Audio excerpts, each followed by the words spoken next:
அன்புசால் மாணவர்களுக்கு வணக்கம்.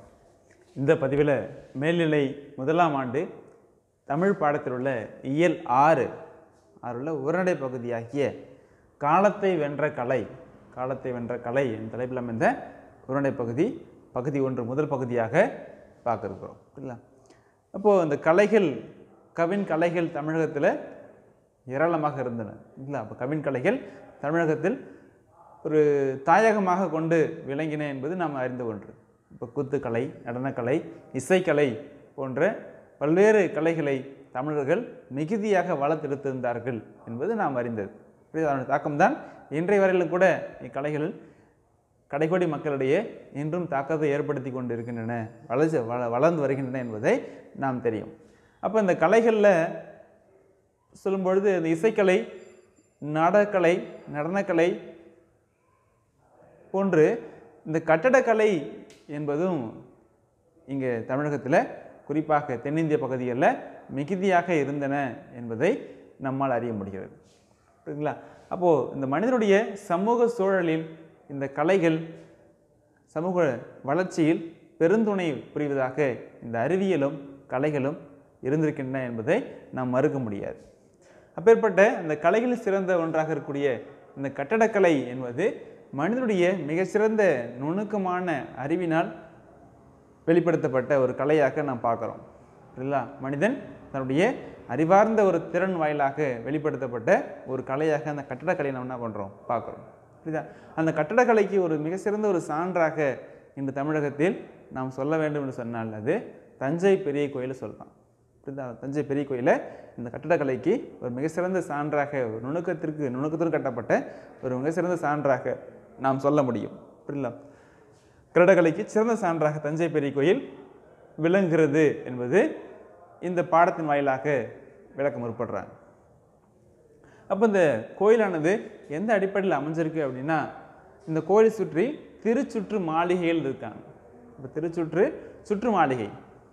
அப்போ இந்த கோயிலுடைய கருவறை, முன் மண்டபம், கோபுரம் இருக்கு இல்லையா? அந்த கோபுரத்தை சுற்றியும், அந்த கோயிலை சுற்றி ஒட்டுமொத்த கோயிலையும் சுற்றியும் திருச்சுற்று மாளிகைகள் என்ன பண்ணிருக்கான், அமைக்கப்பட்டிருக்கின்றன. புரியுதுங்களா? அந்த திருச்சுற்று மாளிகை அடுத்து வரும்பொழுது அங்குள்ள கோபுரம், அந்த கோயிலுடைய கோபுரங்களில் உயரமான கோபுரம்னு சொல்கிறாங்க. எதை அப்படி சொன்னால் கேரளாந்தகன் கோபுரம். இந்த கேரளாந்தகன் கோபுரத்தை இந்த தஞ்சை பெரிய கோயிலின் உயரமான கோபுரம் என்று சொல்கிறாங்க. அதனோட இது எந்த ஆண்டு கட்டப்பட்டது என்று சொன்னால் 988ஆம் ஆண்டு. 988ஆம் ஆண்டு ராசராசனால் கட்டப்பட்டது. ராசராசனால் கட்டப்பட்ட எந்த ஆண்டு? 988ஆம் ஆண்டு. எதுக்காக இது கட்டினா அப்படி சொன்னால், கேரள அரசாங்க சேர அரசர்களோடு இவன் என்ன செய்கிறாங்க கேட்டினா போது எடுத்து போடுவாங்க. சேர அரசரோடு போது எடுத்து போகின்ற பொழுது அந்த சேர அரசரோடு போரிட்டு தான் வெற்றி பெற்றதன் நினைவாக இந்த கோவிலில் கேரளாந்தகன் கோபுரம் என்ற கோபுரத்தை இவன் அமைக்கிறான். இதுக்கு அமைக்கிறான் தான் சேர அரசரோடு பெற்ற வெற்றியின் காரணமாக அந்த வெற்றியை நிலைநாட்டி அதுக்கு ஒரு அடையாளத்தை உருவாக்க வேண்டும் என்ற அடிப்படையில் என்ன செய்கிறான், தான் எழுப்பிய தஞ்சை பெரிய கோயிலில் கேரளாந்தகன் கோபுரம் இந்த கோபுரத்தை அமைக்கிறான். புரியுங்களா? அவர் சோழருடைய தனி அடையாளமாக இந்த கேரளாந்தகன் கோபுரமாகிய கேரளாந்தன் திருவாயில், இதுக்கு இன்னொரு பேர் என்ன கேட்டால் கேரளாந்தகன் திருவாயில் சொல்கிறாங்க. அப்போ இது ராசராசன் அமைச்சதுனால இது ராசராசன் திருவாயில் என்றும் அழைக்கப்படுகிறது. ராசராசனால் உருவாக்கப்பட்ட இந்த திருவாயில் ராசராசன் திருவாயில் என்றும் அழைக்கப்படுகிறது. இந்த கோயிலுடைய கோபுரம்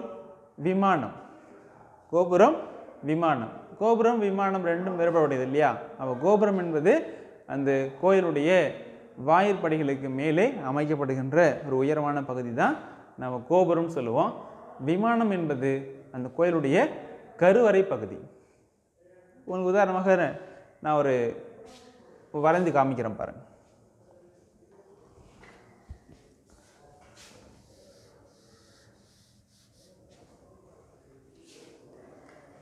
இது கோயிலுடைய அதிட்டானம், கோயில் சொன்னால் கருவறை, கருவறையுடைய அதிட்டானம் சொல்கிறோம். இந்த பக்கம் திருப்பா, கேமராவை எடுத்து. கோயிலுடைய இது அதிட்டானம் சொல்கிறீங்க. நீங்கள் அடிப்படை சொல்லுவோம் இல்லையா, கோயிலுக்கான அடிப்படை.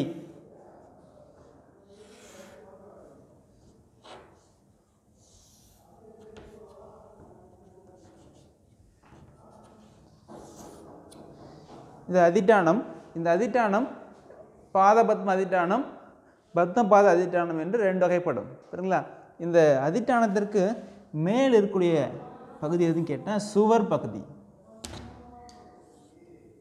இது என்ன பேருங்க? இது கருவறையுடைய சுவர் பகுதி. இந்த சுவர் பகுதிக்கு மேலே எழுப்பக்கூடிய கழுத்து பகுதி.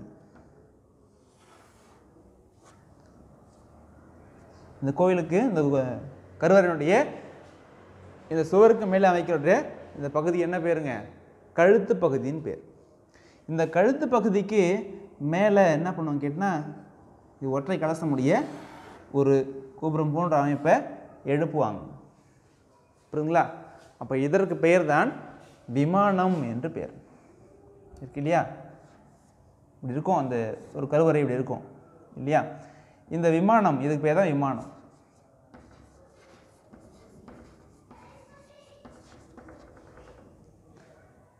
நாம் பார்க்கின்ற அந்த கோயில் கோபுரத்தின் மேலே விமானம் இல்லை, கோயிலுக்கு உள்ள இருக்கக்கூடிய அகநாழிகையின் பேர். இந்த அகநாழிகையாகிய கருவறையின் மேல் அமைக்கப்படுகின்ற ஒரு வட்ட வடிவமாக இருக்கக்கூடிய ஒரு அமைப்பு தான், கோபுரம் போன்று இருக்கக்கூடிய ஒரு அமைப்பு தான் விமானம் என்று பேர். புரியுதுங்களா? அப்போ இந்த விமானம் நாற்பட்டை விமானம், எண்பட்டை விமானம் என்று தொடக்க காலத்தில் இருந்தது இல்லை. முதல் காலகட்டத்தில் இது என்ன பண்ணுவாங்க, 4 பட்டையாகவோ அல்லது எண் பட்டையாகவோ அமைக்கின்ற முறை இருந்தது. இப்போ பிற்காலத்தில் அதன் மீது சில சிலைகள்லாம் வடிவமைச்சு பூ வேலைப்பாடுகள்லாம் செதுக்கக்கூடிய ஒரு பணியும் செஞ்சாங்க. புரியுதுங்களா? நமக்கு தேவை இந்த விமானம் என்பது என்னன்னு தெரிஞ்சுக்கிறீங்க. அப்போ இது அது வாயில், இதுக்குள்ளே அந்த இறைவனானவர் வீழ்ச்சிருப்பார். புரியுதுங்களா? அப்போ இது கருவறை இந்த அமைப்பில் தான் இருக்கும். சரிங்களா? அந்த கோபுரம் விமானம் நம்ம வேறுபாடு தெரிஞ்சுக்கணும். சரிங்களா? இப்பேற்பட்ட இந்த அமைப்புகளில் கட்டப்பட்ட கோயில்களில் கற்சலி கோயில்கள் சிறந்த அடிப்படையில் சிறந்த முறையில் கட்டப்பட்டிருக்கு. அப்போ கற்சலி கோயில்கள் பெரியதும் உயர்வானதுமாக கருதப்பட்டது. அப்பேற்பட்ட இந்த கற்சலி கோயில்களில் மிக சிறந்த கற்சலி கோயில் என்று சொன்னால் தஞ்சை பெரிய கோயில் தாங்க. புரியுதுங்களா? அப்போது இந்தியாவிலேயே மிக சிறந்த ஒரு கற்சலி கோயில்களில் பெரியதும் ஒரு உயர்வானதும் என்று சொன்னால் அது தஞ்சை பெரிய கோயில் தான்.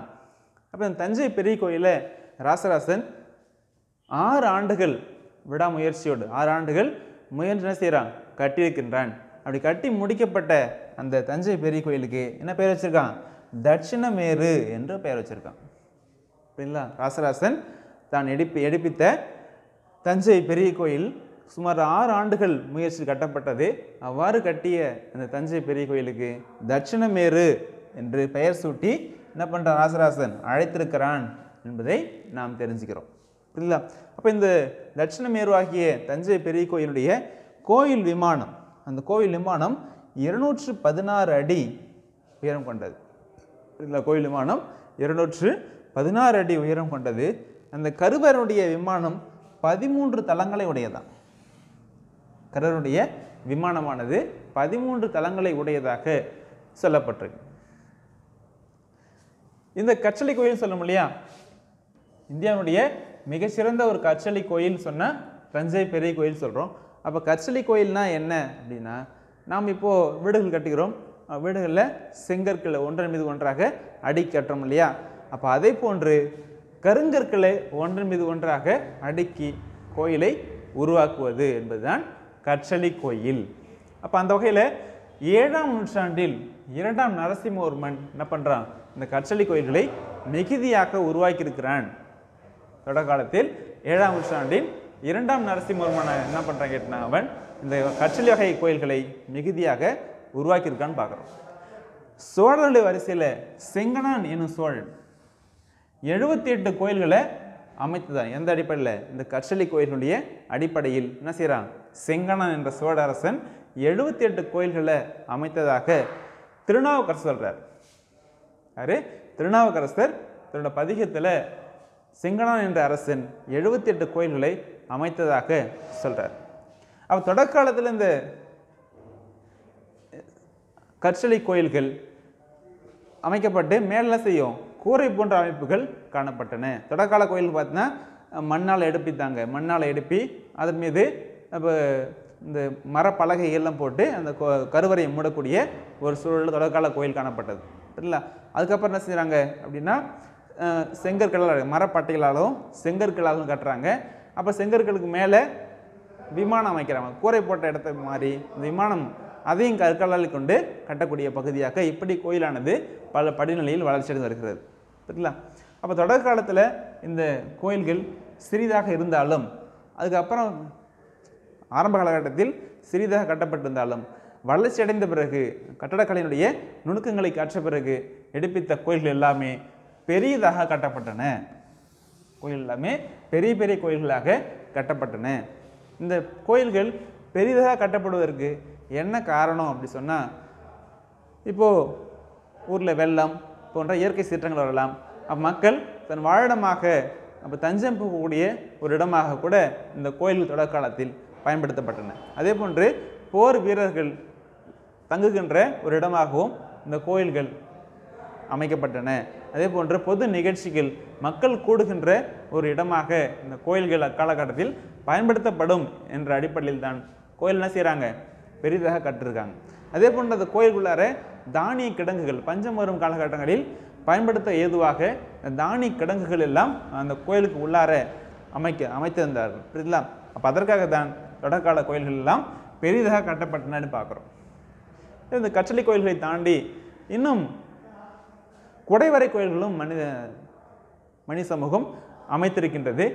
இந்த குடைவரை கோயில்களை கூட அரசர்கள் என்ன பண்ணிருக்காங்க கேட்டால் உருவாக்கியிருக்காங்க. அப்போது இந்த விசித்திர சித்தன் என்று அழைக்கக்கூடிய மகேந்திரவர்மன் பல்லவன், விசித்திர சித்தன் அழைக்கக்கூடிய மகேந்திரவர்மன் என்ன பண்ணுறான், இந்த குடைவரை கோயில்களை மிகுதியாக உருவாக்குகிறான். அப்போ இந்த குடைவரை கோயில்கள்லாம் என்ன அப்படின்னா, ஏற்கனவே இருக்கக்கூடிய அந்த பெரிய மலை பாறைகளை அப்படியே குடைந்து ஒரு கோயில் போன்று உருவாக்குவது, பாறைகளை குடைந்து கோயிலாக உருவாக்குவது தான் குடைவரை கோயில் என்று சொல்றோம். மலையை குடைந்து கோயிலாக அமைக்கப்படுகின்ற ஒரு நிலைக்கு தான் குடைவரை கோயில் என்று பெயர். அந்த குடைவரை கோயில்கள் விசித்திர சித்தன் என்று அழைக்கக்கூடிய மகேந்திர பல்லவன் இந்த கோயில்களை அமைக்கிறான்.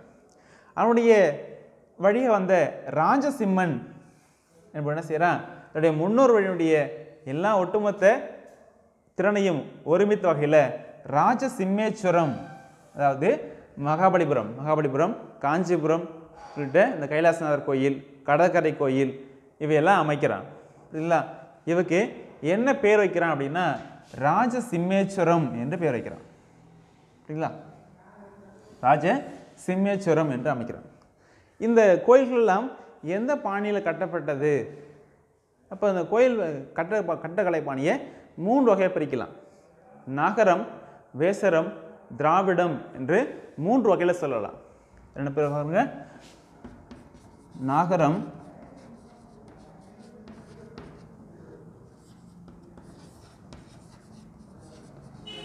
வேசரம்,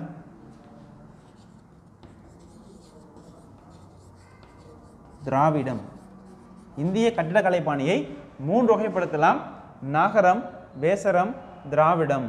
இந்த 3 வகைகளில் இங்கு இந்த தஞ்சை பெரிய கோயில் எந்த கலைப்பாணியில் கட்டப்பட்டது என்று சொன்னால் திராவிடம் என்னும் கலைப்பாணியில் கட்டப்பட்டது. இந்திய கலைப்பாணியை 3 வகைப்படுத்துகிறோம்.